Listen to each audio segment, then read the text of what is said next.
Welcome to Gun Owners of America's State of the Second podcast. I'm your host, Kailey. And John, and today we're talking with Mike from Sylvan Arms. Mike, how are you today? I'm great. Thank you guys so much for having me here today. So can you give us a little bit of backstory on Sylvan Arms and what you do for them?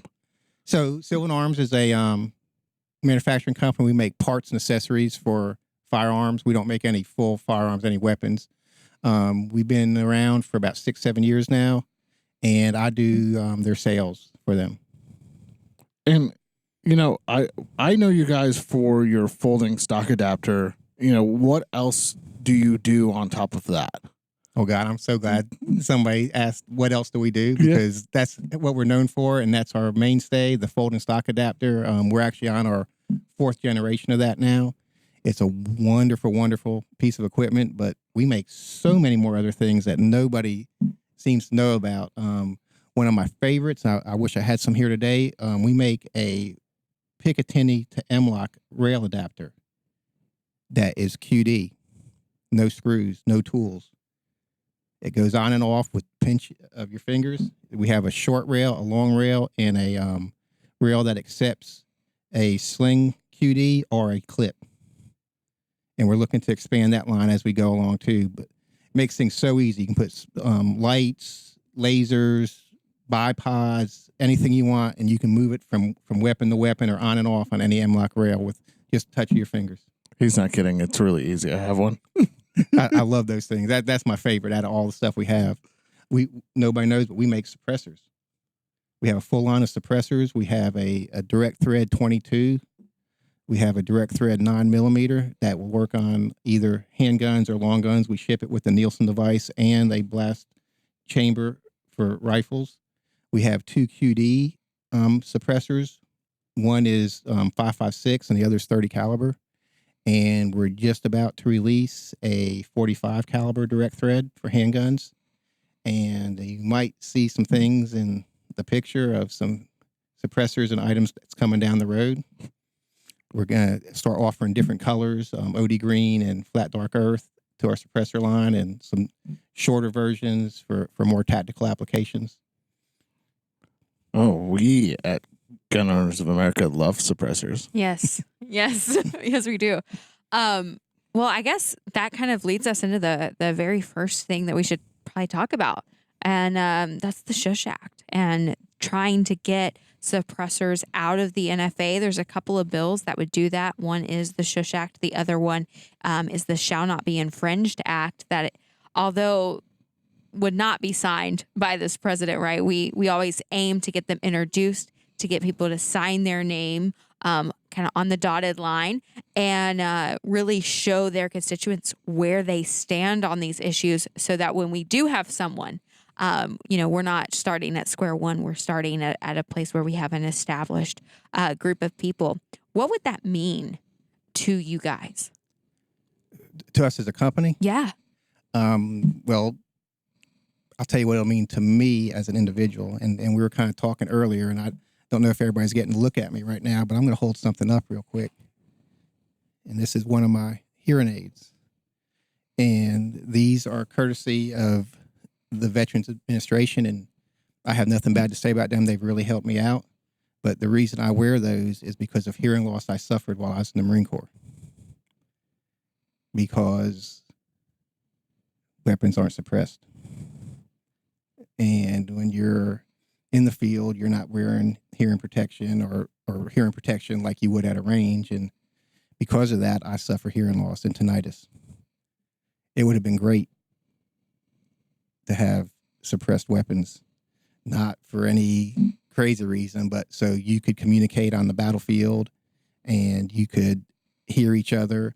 And for people just going to the range, just your average guy or girl that's wanting to go to the range and shoot,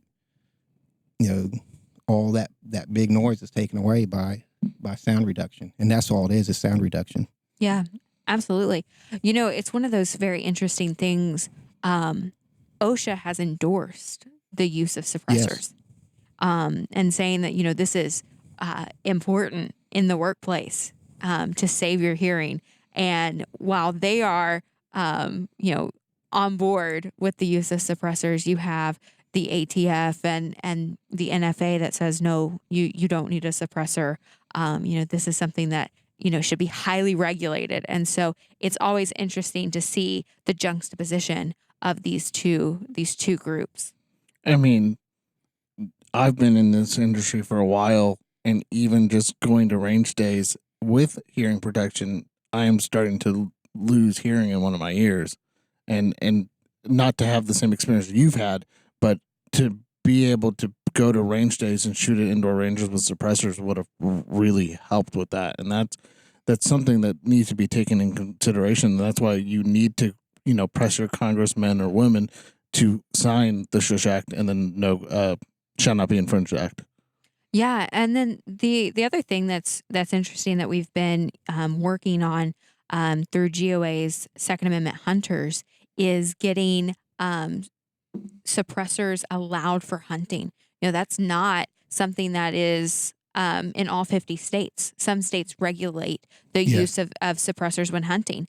And, it might only be one or two shots that a hunter takes, but over a lifetime, that's a significant amount of hearing damage, especially if you're an avid hunter and you go out multiple times. And if you look at the difference between the U.S. and in Europe, where exactly you have to have a suppressor, it's considered rude if you're hunting without one. It really shows just how crazy it is that these are even regulated in this way. I was going to add in, so of course it's important for that hunter and to protect his or her hearing, but there's a whole other environment out there. And I also spent 27 years in law enforcement, and come deer season, you would get calls. Oh, somebody's shooting, and of course you'd go and you'd find out it was, quite a distance away on a hunting property or something, and it was just a hunter. But all that is removed also. You don't disturb the privacy of others. You don't have any issues with yourself or anybody else. It's like a win-win situation. I mean, again, it's just to suppress sound. It doesn't do anything crazy or evil, or it's just reduces decibels. Yeah, it's crazy that you have such a long wait time. I mean, it's incredible to me that people get to the point of almost celebration when they're like, "Oh man, we're able to get it in 5 to 6 months," and it's like, that's not good. That's not great. And I know that there's been times that it's been well over a year. But it's that a right delayed is a right denied. And it goes all the way back to that. And this is not, unfortunately, a new fight, but it is one that we need to take on often.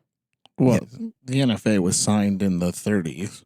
We're almost 100 years out from that. I mean, that's almost 90-something years. We're almost there. 90 years ago, this was a sign for a totally different reason.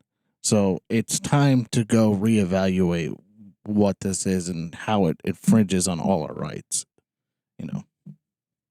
Yeah, absolutely. I wish GOA was around in the 30s, but we didn't come around until the 70s. So we were a little late to the party on that one. But it is so important. It really is. And we have to be vigilant if we're going to see a restoration of our rights. And that comes with taking things out of the NFA and then getting rid of the NFA completely. Yeah. So as we touched on, Sylvan's known for their folding stock adapter. And that was great, especially when pistol braces were allowed. And we, because you were able to build such a small package to put into what most would call a backpack gun, a truck gun, or whatever. How has the attack on plastic, as we call it, against the pistol braces affected your business? It's probably a little bit too soon to say for sure, but we do see a reduction. We market it as a device that allows you to transport whatever firearm it's on easier. So we like it for all size weapons, but that market was a huge market, and I'm afraid that might be just a lost world.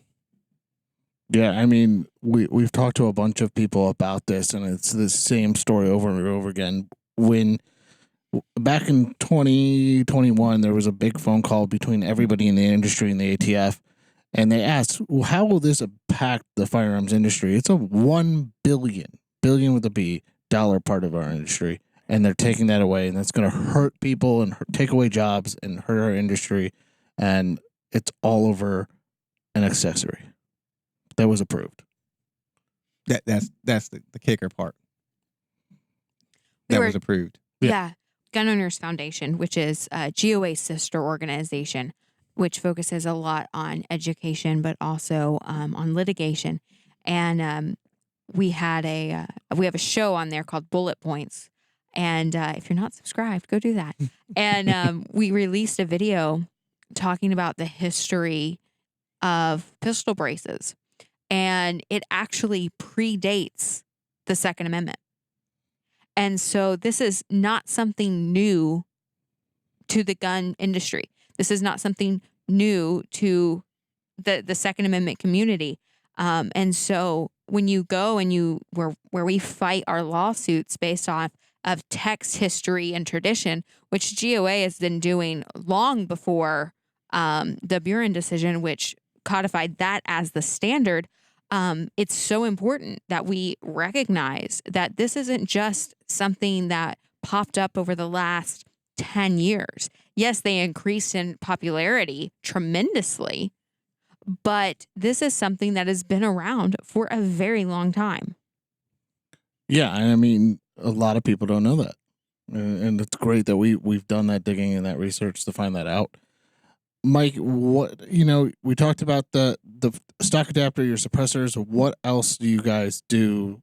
I've seen some Glock slides and some other things. What does the accessory side of the business look for you?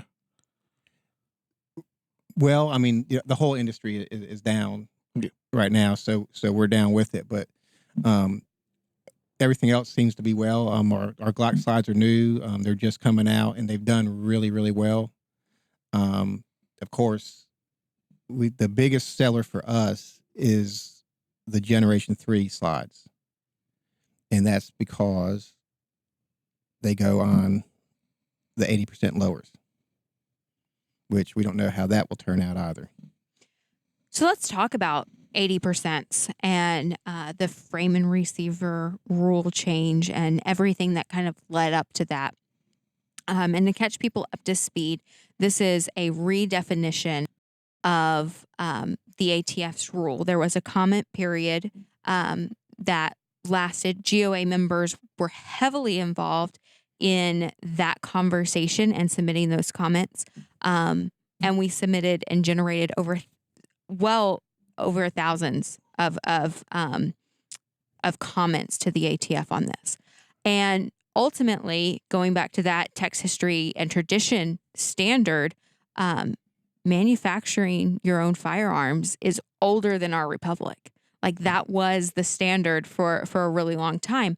And so, like anything to deal with the courts, this is going to take a significant amount of time. This is not going to be a one and done. And it will drag on for a long time, which is why it's always easier to try to nip this in the bud, so to speak, than it is to kind of go back and fight in the courts. But, we understand this as firearm owners, that 80% and everything that happened was, again, an agency redefining people into felons.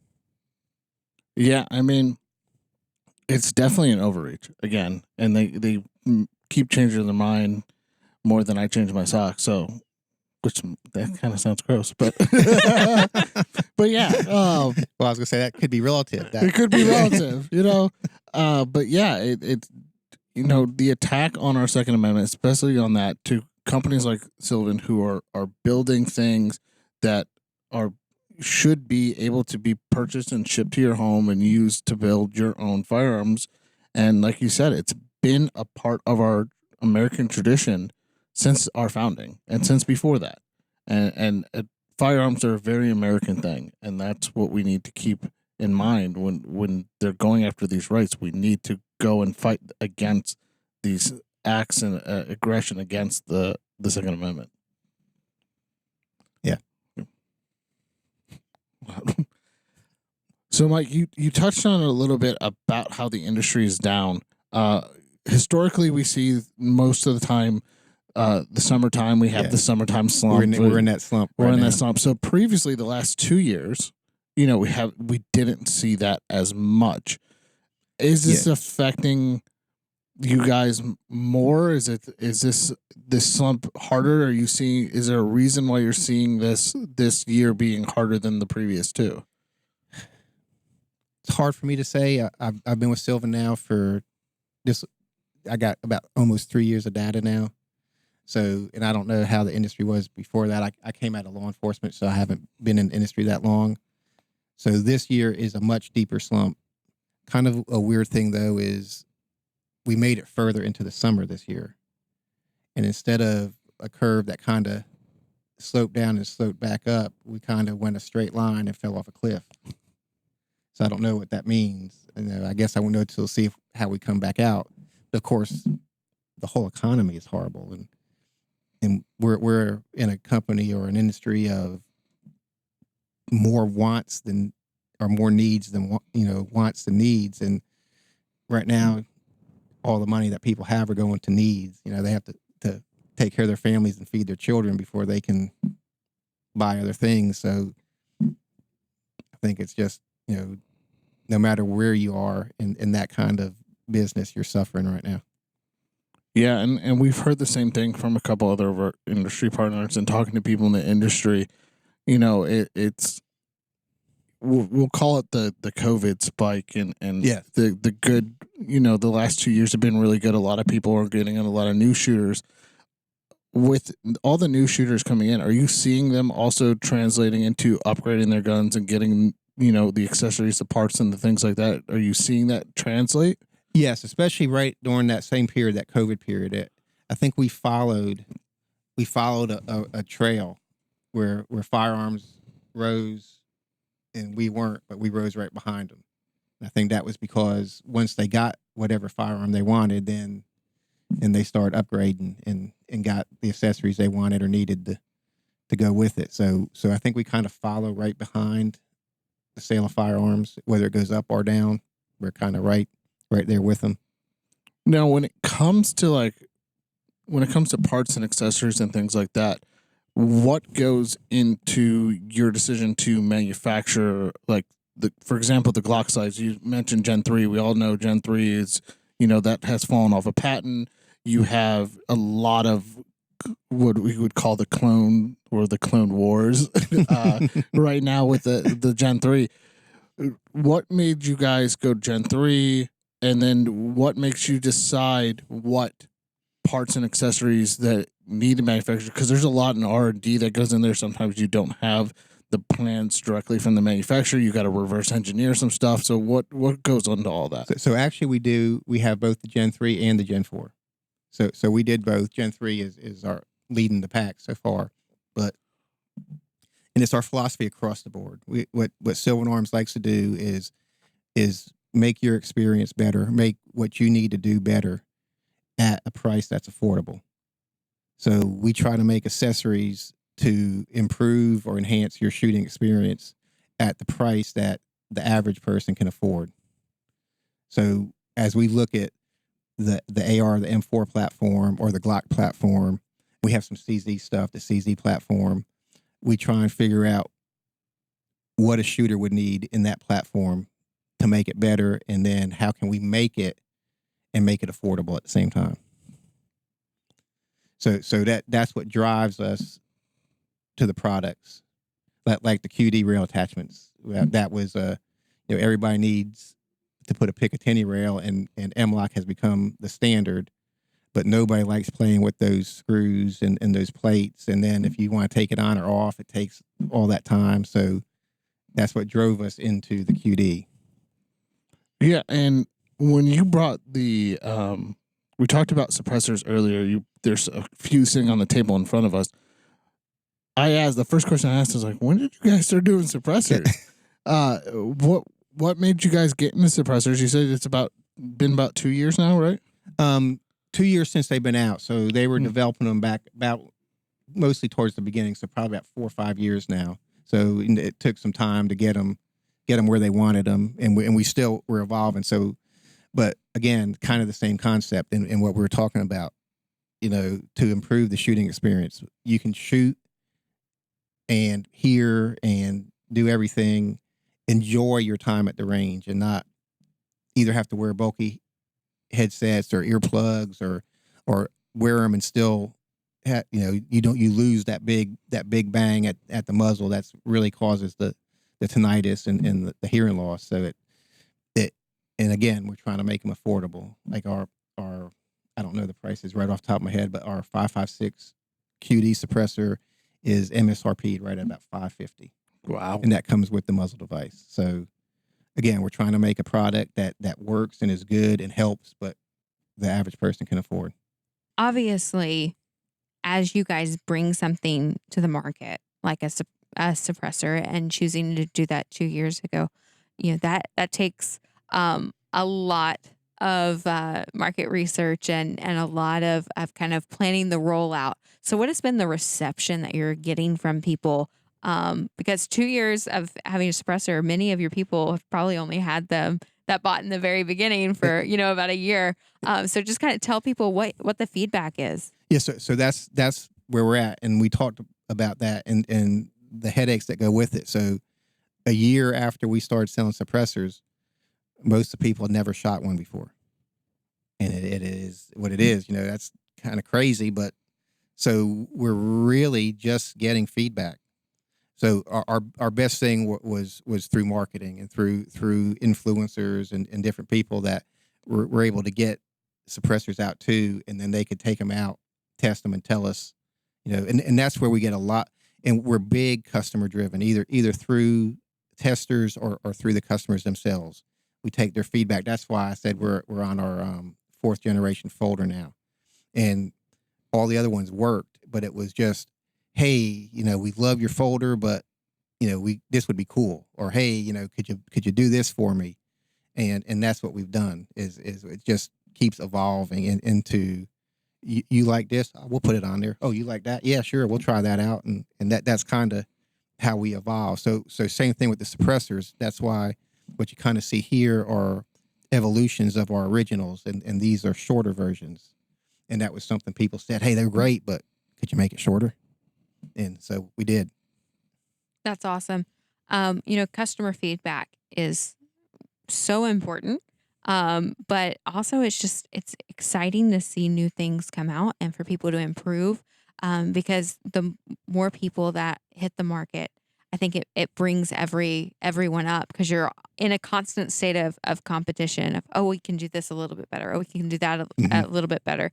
And so a lot of people are like, well, I don't want to share the space, or, there's a fear that, there's not enough room for everybody. But it's really fun to see how much it drives innovation and how much everyone improves by seeing what everyone else is working on. And it's that reinvigoration in the different sectors of the firearm industry.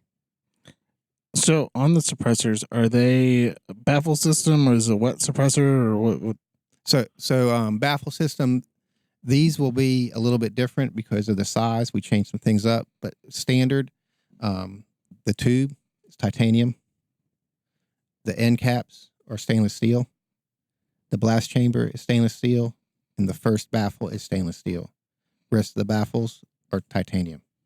So it's very, very light. Even that one. So what we did with the short is we made it all stainless steel inside. So the tube is still titanium, but that is completely stainless steel inside, and it's still light. It's very light. Oh, wow.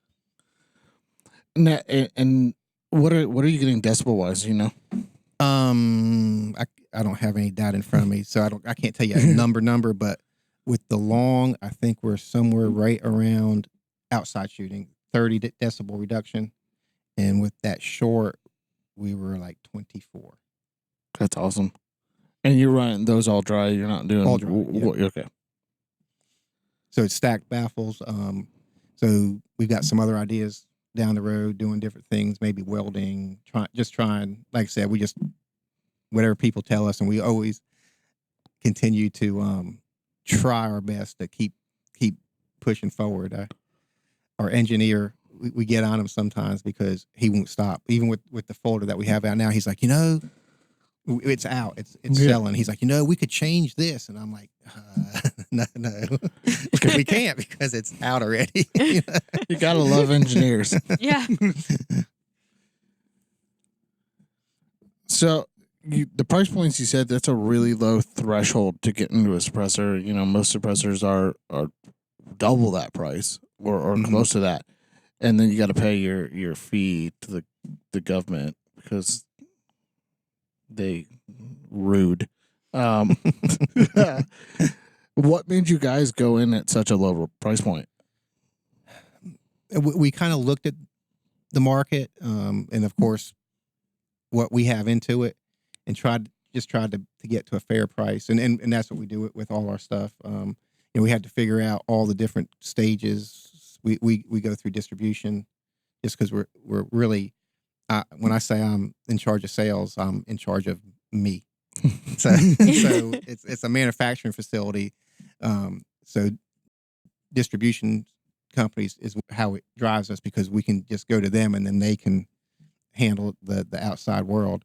So we have some stages built in there that some people don't. So we had to figure out how we could make that work. But we always want to stay at a price that the average person can get into. So that's how we try and stay right where we're at. They're the on-ramp for getting into suppressors for a lot of people. Yeah. Because, if you're looking, like we were saying earlier, in this economy, when you're trying to budget and figure out what you're going to do and how you're going to do it, having something that you really want and finding an option that can work for you is a great on-ramp. And I think the more people who are interested in a suppressor and that have the ability to get one, and tax stamp, unfortunately right now, but once you start seeing it, then you're like, wait a second, this shouldn't belong in the NFA. What the heck? And then, you can start encouraging your friends and like letting them shoot. And so, and start seeing that and understanding that it's not always like the movies. It doesn't make the gun completely silent. Like it's. Well, I was going to say, and that's the thing that everybody has to understand. It's when I say, you're getting somewhere around a 30 decibel reduction, which is about normal for a suppressor or a silencer. It's not 180. It's just 30. You don't go from what you hear to what you hear in the movies or see in the movies. Yeah. What's the craziest suppressor myth that you've encountered? I guess just that it's supposed to go psst, psst, psst, psst when you're shooting, and it's you still hear the whole report of the weapon. It's just reduced to a hearing safe level. Are you saying Hollywood lied to us? No. Yeah. But it does sound cool in the movies. I mean, it sounds cool, but why are they lying? How dare they? Everything is not what it seems. I'm glad that we haven't had a chance to talk to somebody about suppressor, or who has manufactured suppressors yet, and just to know get into it at that low threshold. And I really think the more people we get into NFA items, the more people who are going to start pushing back on the ATF and go, hey, no, you bad. And we've seen that now. A lot of people are getting into it. There's a lot of pop culture things where people are getting into that kind of stuff and now pushing back on the ATF and things, and trying to go, hey, we don't need this NFA. It's just, it's old. It's very old. So. Yeah. I mean, I think you're absolutely right. The more you normalize something and you talk about it and you explain it, and you don't let someone who is against you have the lead on the floor like Hollywood. Hollywood is not And it is that, Broadway. that movie myth, and it's understandable. They're trying to make this movie and sell it, but it's not the assassin's tool. It's not the CIA secret thing. It's a sound reducer, and that's what it's made for. And in the original versions and all the military versions, it was so you could still conduct business on the battlefield and function. Yelling at each other over gunfire you can't do. I did it because we never had anything like that, and that's where I'm at. But people don't, that you see what it is in the movies. Yeah. Well, it's funny how Hollywood dictates policy, and we're seeing this. There's a lot of things coming up in pop culture that they lie about, and so it looks cool in the movies, but there's not enough people who are getting educated on these items to go in and go, when they go to vote, they go, oh no, that thing's scary because the movie said so. Yeah. Yeah. I mean, the reality is culture is upstream of politics. Politics is upstream of the industry, and the industry is upstream of the end consumer. It will get to you. Like that's reality. And so it's important that as members of the 2A community, that as gun rights activists, as people who are understanding and getting educated, that we look at all facets. We can't just look at one and say, this is the answer. You have to look at it for what it is, and it's a multifaceted approach. And so education is so important, and action is so important. Complacency doesn't work. And so you have to get on GOA's website and you have to take action. You have to let your voice be known. And education is everything, in every facet of everything that we do. You take a job, you have to learn the job, and it is just to. I would think that if you're gonna look into something or decide you're gonna do or not do something, it was because you looked into it and you became educated on it. Yeah. Not just, oh, I heard these things are bad, so It's they're personal bad. responsibility. It all comes down to personal responsibility. In the news, no matter what you like or don't like, or which one you watch or don't watch, but look at them all. Find out what everybody's saying, then go do your research and find out who's right and who's wrong, or if it's a mixture of. But Well, we touched on the Hollywood thing. I mean, the other myth about suppressors is that they're illegal. Yeah. I mean, that's a big one too. I mean, we've talked to people on the podcast, and they're like, "Oh, that's another myth that we get, that they're illegal." Well, it all depends on where you're at. Yeah. So we sell them on our website also. So to facilitate that, the buyer has to provide a dealer that has their licensing. We ship to that dealer, and then that dealer handles the tax stamp. And it's amazing how many people get that right or wrong. And I had a guy from Texas want to buy the suppressor, and he didn't fully understand that law. And he's like, "No, I'm in Texas. They're legal here. You can ship it to me. I don't have to do any paperwork." And I'm like, if it's made in Texas, you can do that. But we're in South Carolina, and I got to ship it into your state. So the ATF would be really mad at me if I didn't do any paperwork on that. The suppressor freedom bill in Texas is a very interesting bill, Yes. right? So this was one of our priority legislations for our Texas team the year that it passed. And the most important part in the bill is not that it, quote unquote, made suppressors legal in Texas. We had a whole one pager about it. It's not that they're legal in Texas, like you said. But what it did is it gave the AG the ability to sue on behalf of the suppressor to hopefully be able to win this fight against the NFA in the courts. And so it was a priority piece of legislation because it was setting a precedent and giving, kind of some teeth to help get rid of this law. Yeah.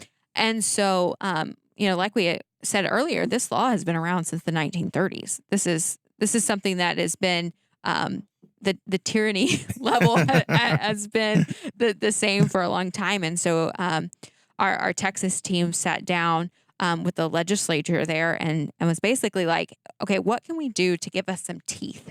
What can we do so that we can pass something to start moving this ball forward? Because, Texas is, although a pretty pro-gun state, they just got constitutional carry. I know. So everyone, I think there's this misconception that if you are a red state, then you must be living the dream. And there's ground that has to be won and protected each and every time that legislature meets. And so we're very proud of our Texas team. Actually, that bill was signed the same time that constitutional carry was signed. And I applaud Felicia Bull, who was one of our lobbyists on the ground at that time. And now she works on our national team as our comms director. But the team sat down and had some serious conversations on how we can move that ball forward. So we talked about, 3 big things that affect you as a business. So the NFA, because you are a suppressor manufacturer, we're talking about the 80% affecting you, as well as the pistol brace ban. Mm-hmm. And those are 3 of our biggest product areas. Yeah. I mean, how do you adapt and overcome on some of those things? Because people are going to be hesitant to buy because of that. What do you recommend they do? Also, how do you adapt and overcome? So, well, I'll tell you, and it'll sound just like what I'm about to tell you. But so marketing, the folder is great on any weapon, any shape or size. It allows you to fold that thing out of the way. Of course, average, just your sports shooter, it goes in the bag great. Even 16-inch barrel goes in a small bag great. You can still use it. On the tactical side, for agencies, it's a great thing if you're operating in a vehicle. You can get that thing out of the way. It's an admin move, so any vehicle, airship, helicopters, it's stowable. That's the greatest thing for it. So in your gun safe, it's stowable. So it has many purposes other than the truck gun or the backpack gun. So still get it, still use it. It's a wonderful product. Won't let you down. Suppressor is kind of the same thing. It's not the little secret squirrel where nobody will ever know you fired around. It's there for your protection, your hearing protection. It's a great product. Use it for what it's supposed to be used for. The slides, although they're, Gen 3 and they're great for going on to 80% lower, they'll go on any Glock lower that's out there. We haven't found any that we've had any issues with yet. Gen 3, Gen 4, they work. We have the Glock 19, the Glock 17. We're looking to do some other slides down the road for some other weapon systems, handgun size. So, I mean, don't get knocked off your track. It's a downer, but you can still go out there and have fun and enjoy yourself. Get what you need and go have fun. Yeah, I mean, that's the big thing. Get what you need, have fun with it. Don't worry about, the folding thing. I heard, folding a 16-inch AR and half will fit perfectly in a tennis bag. Just tennis racket bag, just saying. Just so people know. It's cool. A cool thing to take to the range. So I'll tease you a little bit more. Ooh. So we'll market this towards law enforcement, but you can take a 16-inch barreled M4, put a folder on it, and we'll have a mounting system, and it will fit in a Harley-Davidson saddlebag. So for all our Harley-Davidson riders out there, there's your little tidbit. And it's completely legal. It's a 16-inch barrel.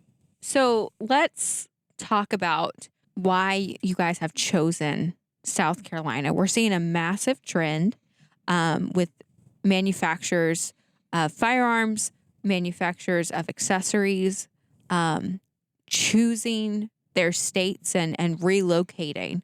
You guys have been around for, what'd you say, 7 years? 7 years. 7 years. So why South Carolina? Well, we're lucky. This is where we were born. So The owner was right here, so it made it easy for us. But you're right. South Carolina is a great state for the industry. A lot of the state statutes are pro firearms and firearm manufacturers. We've had some come in over the past few years. FN's right up the street in Columbia. You don't get a whole lot bigger than FN. We have a few other ones in the state, so it's a good fit and it's a good place to be. So yeah, come to South Carolina and join us. You heard it here first. Everybody come to South Carolina. I mean, I think actually we're number 3 in the country for migration, right behind Texas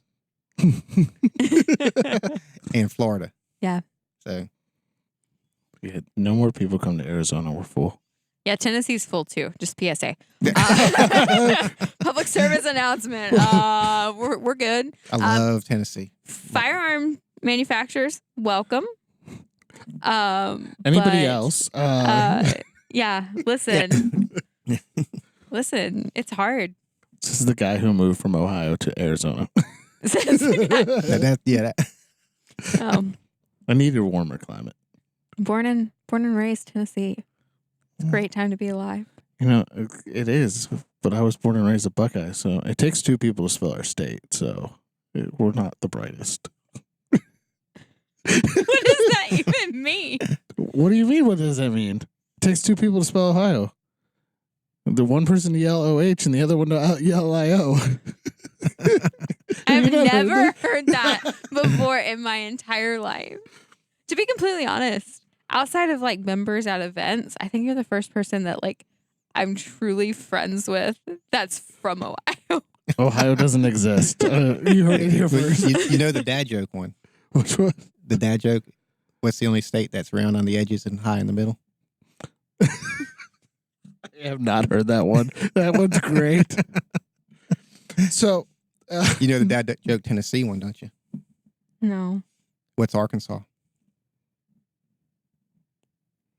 I'm sorry, I did it backwards. That is a dad joke. What's Tennessee?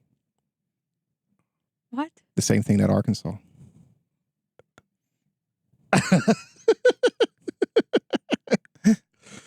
Okay. I hope we can use some of this for the podcast because this is great. So you talked about how you guys are in distribution. Do you have a dealer network, or is it strictly through distribution? Through distribution. So distribution and wholesalers, and then distribution handles the dealers through them. So if we get dealers, we push those out to the distributors. So now we do handle dealers here locally. They'll come straight through us because it's just easier to do that than push them all the way out somewhere else to get them all the way back in. So if I was a dealer looking to purchase your stuff, I would go to Lipsy's, Sport South. Yeah, so RSR, Chattanooga, Davidson's, Hicks. I'm sure I'm leaving off a bunch. Most of the big ones. I can't think of them all right now. The only one I could think of was AccuSport, but I don't think they're around anymore, unfortunately. Mike, how do people find you guys, and what new and exciting things, because SHOT Show's right around the corner, can you tease us or tell us about? Oh, I can tease you about a bunch. So you can find us at sylvanarms.com. Most of the big distributors and wholesalers, and hit your local dealer up, and if he doesn't have our products, tell him to find us. And, we teased about the suppressors a little bit. I teased about maybe some new slides coming out down the road. Told you a story about our engineer. So even though we just came out with our Gen 4, sounds like you might find something at SHOT Show that's new in the folder world. It's exciting. What else? The saddlebag for the motorcycle is coming out. We got a bunch. We try and crank out as much as we can crank out. So now, I did have one question. Are you guys seeing the trend, or are you guys looking at the trend of steel framed firearm accessories, things like that? Or is that something you guys are looking into? So how do you mean by steel frame? Well, we see a lot of guns converting from polymer over to a metal frame. Is that something you guys are looking into? Yes, it is. Okay. We'll do it. We're looking to possibly do an aluminum lower for the Glock slide that we're doing. That's awesome. So is that hinting? Can't make any promises. That's still in the That's drawing still- board stages. So but would that hint at maybe a full firearm coming soon? that might be our first true full firearm. That's exciting. No, it's exciting when you come out with when I was at Faxon, we had the ARAC out already, but we started coming out with our full line of pistols and stuff, and being able to test that when I was there, it was really exciting. That's an exciting time to have your first gun on the market. It's nerve wracking, but it's also very exciting. Yeah. So we don't know market wise, and if it's something we can get into because of where we like to keep our prices at. So, but it's being we talk about it. So We're hopeful, but I can't make you a promise right now. it's all right. I won't hold you to it, but it's an exciting time for you guys, and I'm excited to see how everything plays out, how you keep building and expanding your line. Thank you so much Well, thank you. No, for thank you. joining us. And I'm sure everyone has benefited greatly from listening to you today and for sharing your expertise. Don't forget to subscribe, leave a 5-star review if you're listening to us on the podcasting platforms. It's $25 a year to join GOA. I highly encourage everyone to join, get into the fight, and become a gun rights activist yourself. And don't forget to follow us on social at State of the Second. Second is spelled out. Did I miss anything, John? Don't forget to share as well. And the website to go sign up is gunowners.org. See you next time.